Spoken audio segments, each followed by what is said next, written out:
एक बार गौतम बुद्ध अपने शिष्यों के साथ एक दूसरे नगर की तरफ जा रहे थे।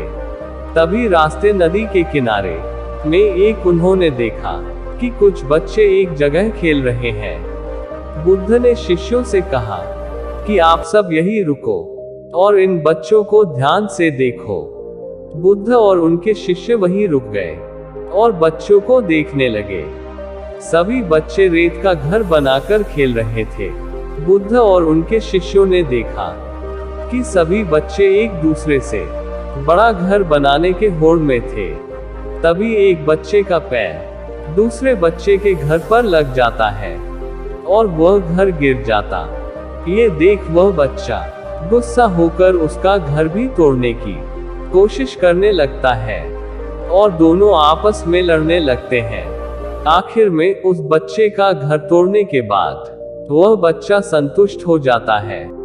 उसे तसल्ली होती है कि उसने उसका घर तोड़कर अपना बदला ले लिया। फिर वह शांत होकर दोनों बच्चे अपना घर बनाने लगते हैं। गौतम बुद्ध और उनके शिष्य वहीं खड़े होकर ये सब देख रहे होते हैं। बच्चे अपने में इतना मग्न होते हैं कि उनकी नजर बुद्ध और शिष्यों पर नहीं जाती। तभी वहां एक औरत आती है और कहती है, तुम्हारी माताएं तुम्हारी प्रतीक्षा कर रही होगी और तुम सब यहाँ खेल रहे हो। सभी बच्चे चौंक कर देखते हैं तो शाम हो चुकी होती है और अंधेरा होने लगा था। सभी बच्चे अपने अपने घरों पर कूदे उन्हें तोड़ने लगे। उस समय किसी बच्चों ने नहीं ध्यान दिया कि किसका घर टूट रहा है। वह सारे घर तोड़कर उसी रेत पर भागते हुए अपने घर की तरफ चले गए। ये देख महात्मा बुद्ध ने अपने सबसे शिक्षाशाली पुत्र से कहा, शिक्षाशाली पुत्र तुम मुझे बताओ तुमने यहाँ क्या देखा। उसने कहा, हे बुद्ध, मैंने यहाँ पूरा जीवन चक्र देखा जो यहाँ सदियों से चलता आ रहा है। सदियों से सभी मानव यहाँ बड़ा घर बनाने के लिए एक दूसरे से लड़ रहे हैं ताकि सबसे बड़ा घर उनका बने।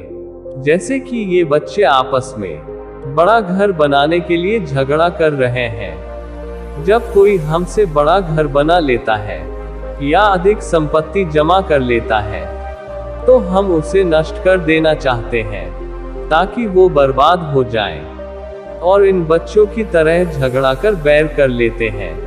हम सारा जीवन इसी काम में निकाल देते हैं। जैसे ये बच्चे सुबह से शाम तक घर बनाते हैं और अंततः सारा समय ऐसे ही सब बर्बाद हो जाता है और हमारे सारे रिश्ते, संपत्ति, धन सभी यही रह जाता है और शाम हो जाती है। जैसे ये सभी बच्चे शाम को अपने घर वापस लौट चले गए, वैसे ही हमें भी घर लौट जाना होता है। और जैसे ही अंतिम समय आता है हमें ये संपत्ति, घर सबको यही छोड़कर जाना होता है। जैसे इन बच्चों को समय का आभास नहीं रहता, वैसे ही हमें भी अपना जीवन जीने तक समय का आभास नहीं हुआ और हम सुबह से लेकर शाम तक सारा जीवन इसी उत्पाद में नष्ट कर देते हैं। ये सुन बुद्ध मुस्कुराए और महात्मा बुद्ध ने अपने सभी शिष्यों से कहा, तुम मानव जीवन की कल्पना इन बच्चों के खेल से कर सकते हो, क्योंकि तुम्हारे बनाए शहर, राजधानियां, नगर सब ऐसे ही रह जाएंगे। कितनी भी धन संपत्ति तुम जोड़ लो, सभी यही छोड़कर जाना है। अपनी जिंदगी की भागदौड़ में तुम सब भूल कर बैठे हो और खुद को कभी मिल ही नहीं पाते, जबकि जाना तो एक दिन सभी को ही है। इसलिए अधिक लंबा सोचकर कभी भी समय बर्बाद नहीं करना चाहिए। वर्तमान में जो जीवन है उसे पूर्ण रूप से जीना चाहिए और पूर्ण रूप से तुम तब नहीं जी सकते जब तक इस जीवन को तुम ध्यानपूर्वक नहीं देखोगे और समझो कि जीवन क्या है।